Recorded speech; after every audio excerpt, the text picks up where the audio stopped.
ನಾಲ್ಕನೇ ಒಂದು ದೊಡ್ಡ ಒಂದು ಆರ್ಥಿಕ ಶಕ್ತಿಯಾಗಿ ಹೆಜ್ಜೆ ಇಡ್ತಾ ಭಾರತ ಒಂದು ದಾಪುಗಾಲನ್ನ ಇಡ್ತಾ ಇರೋದು ನಾವೆಲ್ಲರೂ ಕೂಡ ಗಮನಿಸ್ತಾ ಇದ್ದೀವಿ. ಇಡೀ ಜಗತ್ತು ಭಾರತದ ಕಡೆಗೆ ತಿರುಗಿ ನೋಡ್ತಾ ಇದೆ. ಪ್ರಧಾನಮಂತ್ರಿಗಳ ಒಂದು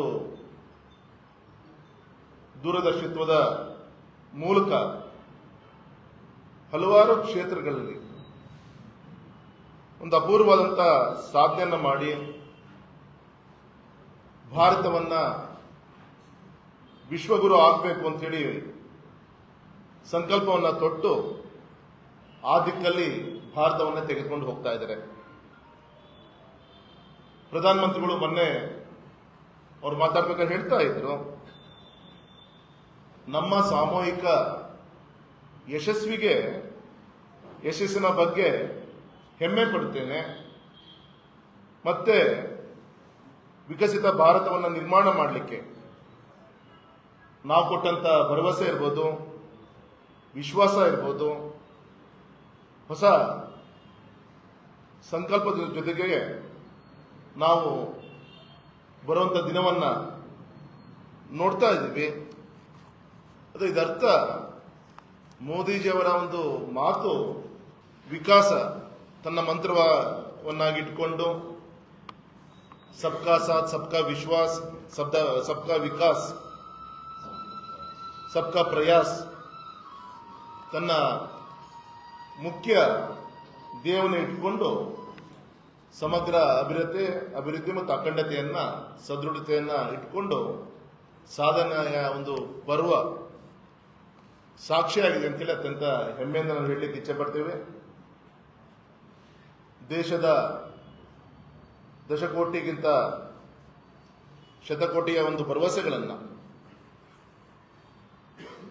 ಈಡೇರಿಸುವಂತ ಒಂದು ಸಂಕಲ್ಪವನ್ನು ಇಟ್ಕೊಂಡು ಸುಸ್ಥಿರವಾದಂಥ ಒಂದು ಸುದೀರ್ಘವಾದಂಥ ದೃಷ್ಟಿಕೋನ ಬಲದಿಂದ ವಿಶೇಷವಾಗಿ ಮೂಲಭೂತ ಸೌಕರ್ಯಗಳಿಗೆ ಇನ್ಫ್ರಾಸ್ಟ್ರಕ್ಚರ್ ಆದ್ಯತೆಯನ್ನು ಕೊಟ್ಟು ಸ್ವಾವಲಂಬಿ ಮತ್ತು ಸಶಕ್ತ ಭಾರತದ ಒಂದು ಅಡಿಪಾಯವನ್ನು ಹಾಕಿಕೊಂಡು ಕಟ್ಟಕಡೆಯ ವ್ಯಕ್ತಿಗೆ ಏನೇನು ಕಾರ್ಯಕ್ರಮಗಳನ್ನು ಕೊಡ್ಲಿಕ್ಕೆ ಸಾಧ್ಯ ಇದೆ.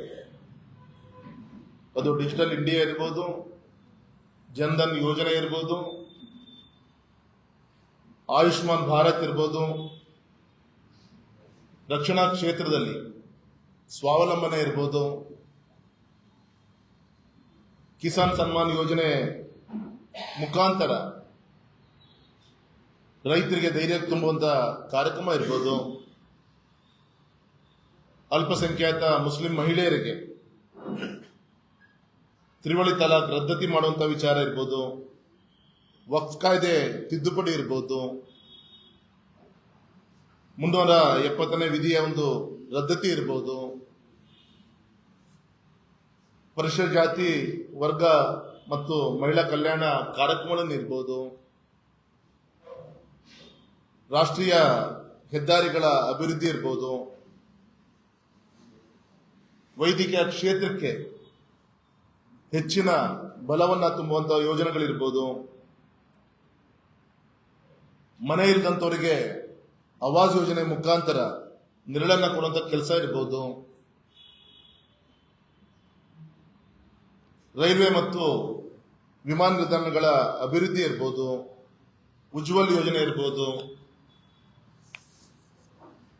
ಬೇಟಿ ಬಚಾವೋ ಬೇಟಿ ಪಡಾವೋ, ಈ ರೀತಿ ದೊಡ್ಡ ಒಂದು ಪಟ್ಟಿಯನ್ನೇ ಹೇಳ್ಬೋದು.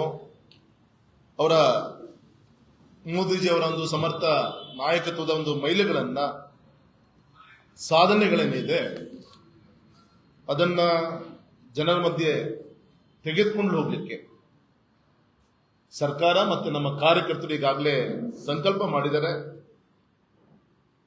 ಇಷ್ಟು ಮಾತ್ರ ಈ ಸಂದರ್ಭದಲ್ಲಿ ನಾನು ನನ್ನ ಮನದಾಳದ ಮಾತನ್ನು ಹಂಚಿಕೊಳ್ಳಿಕ್ಕೆ ಇಷ್ಟಪಡ್ತೇನೆ. ದೇಶದ ಒಂದು ನಾಯಕತ್ವ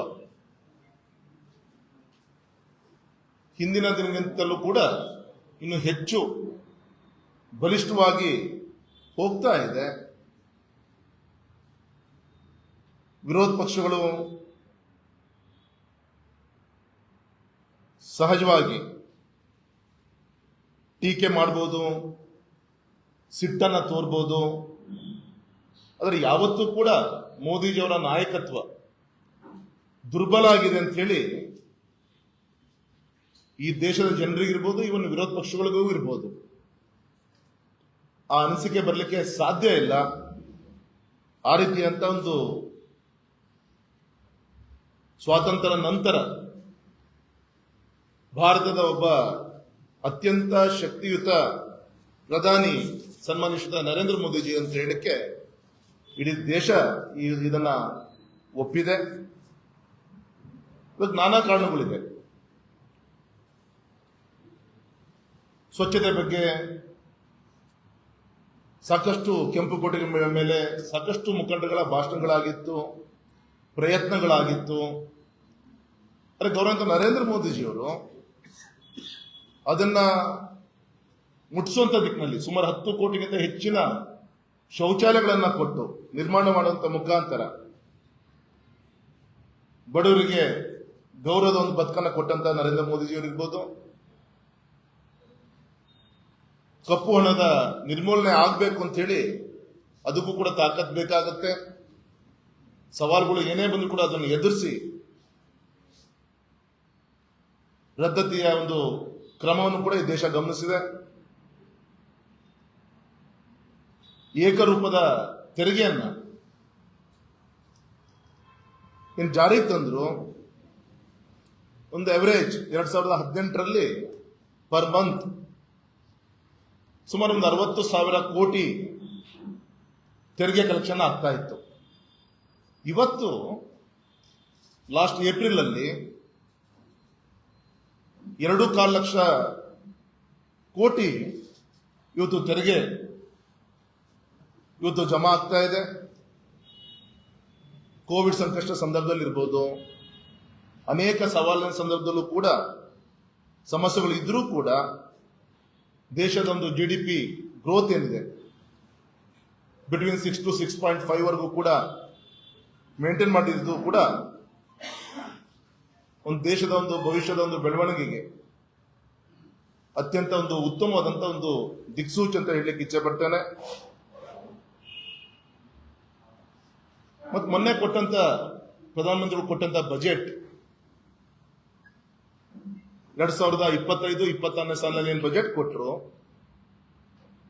34.5 ಲಕ್ಷ ಕೋಟಿ.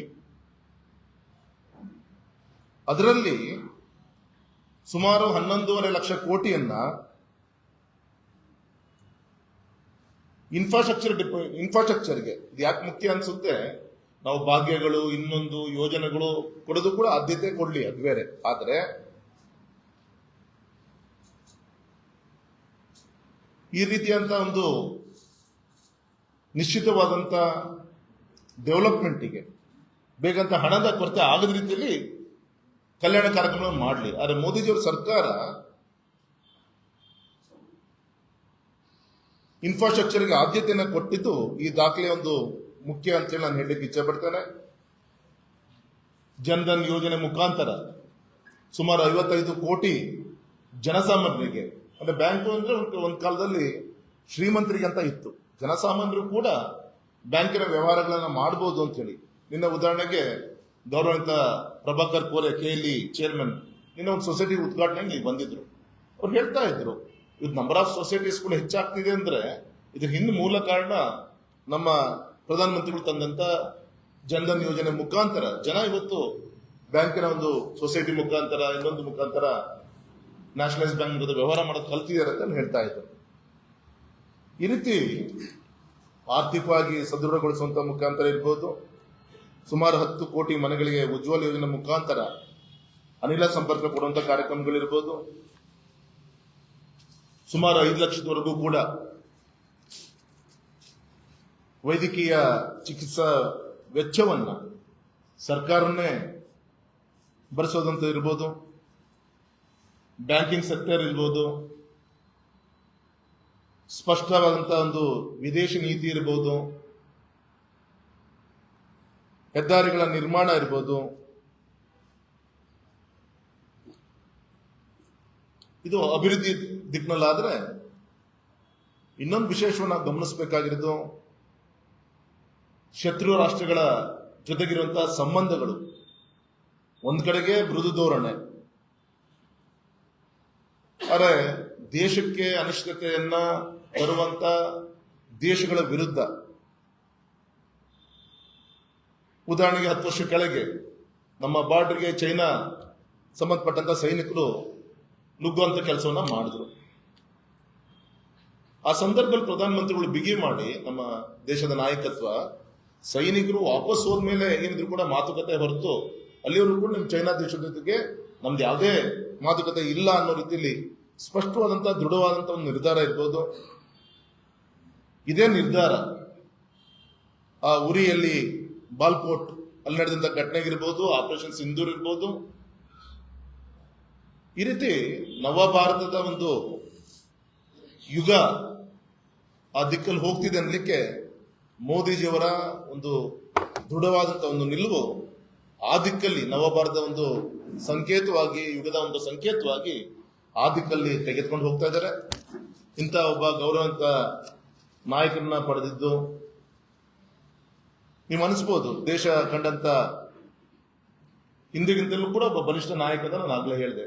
ಕಾರಣವೇ ಇದೆ. ಅವತ್ತು ಮೀಡಿಯಾ ಇನ್ನೊಂದು ಸವಾಲುಗಳು, ಹೌದು, ಇಡೀ ದೇಶದಲ್ಲಿ ಗೌರವಂತ ಇಂದಿರಾ ಗಾಂಧಿ ಅವ್ರನ್ನ ದುರ್ಗೆ ಅಂತ ಕರಿತಾ ಇದ್ರು. ಅದೊಂದು ಕಾಲ ಆಯ್ತು ಅಂತ. ಅವತ್ತು ಕಾಂಗ್ರೆಸ್ಸಿಗೆ ಸರಿಸಾಟಿ ಆದಂತೆ ಆದ ಪಕ್ಷಗಳು ಅವತ್ತು ಕೊರತೆ ಇತ್ತು ಅವತ್ತು. ಆದರೆ ಇವತ್ತು ಗೌರವಂತ ಪ್ರಧಾನಮಂತ್ರಿಗಳ ನೇತೃತ್ವದಲ್ಲಿ 3 ಬಾರಿ ದೇಶದಲ್ಲಿ ಪಕ್ಷವನ್ನ NDA ಗೆಲ್ಲಿಸಿಕೊಂಡು ಗುಜರಾತ್ ಚುನಾವಣೆಯನ್ನು ಕೂಡ ಸತತವಾಗಿ 6 ಬಾರಿ ಸರ್ಕಾರ ತಂದಿದ್ದು ಕೂಡ ನಮ್ಗೆ ಗೊತ್ತಂತ ವಿಚಾರ. ಇವತ್ತು ಅನೇಕ ರಾಜ್ಯಗಳಲ್ಲಿ ಸರ್ಕಾರಗಳು ಬಿಜೆಪಿ ಸರ್ಕಾರ ಪುನರಾವರ್ತನೆ ಆಗಿದೆ. ಅದು ನಾಯಕತ್ವ ಸನ್ಮಾನಿಸಿದ ನರೇಂದ್ರ ಮೋದಿಜಿಯವರು. ಹಾಗಾಗಿ ಅತ್ಯಂತ ಹೆಮ್ಮೆಯಿಂದ ಮತ್ತೊಮ್ಮೆ ನಾನು ಹೇಳಲಿಕ್ಕೆ ಇಚ್ಛೆ ಪಡ್ತೇನೆ, ಸ್ವಾತಂತ್ರ್ಯ ನಂತರ ಭಾರತದ ಅತ್ಯಂತ ಶಕ್ತಿಯುತ ಪ್ರಧಾನಿ ಸನ್ಮಾನಿಸಿದ ನರೇಂದ್ರ ಮೋದಿಜಿಯವರು, ಇವರ ನೇತೃತ್ವದಲ್ಲಿ ಮತ್ತೊಮ್ಮೆ ದೇಶವನ್ನ ಒಂದು ನವಭಾರತದವನ್ನ ಕಟ್ಟುವಂತ ದಿಕ್ಕಿನಲ್ಲಿ ಸಂಕಲ್ಪವನ್ನ ದೇಶದ ಜನ, ನಮ್ಮ ಸಂಘಟನೆ ನಾವೆಲ್ಲರೂ ಕೂಡ ಮಾಡಿ ಅವರ ಸಂಕಲ್ಪಕ್ಕೆ ಶಕ್ತಿ ತುಂಬುವಂತ ಕಾರ್ಯವನ್ನ ಮಾಡೋಣ ಅಂತೇಳಿ ನಮ್ಮ ಪತ್ರಿಕಾ ಮಾಧ್ಯಮದ ಮುಖಾಂತರ ವಿನಂತಿಯನ್ನು ಕೂಡ ನಾವು ಮಾಡ್ಕೊಂತೀವಿ.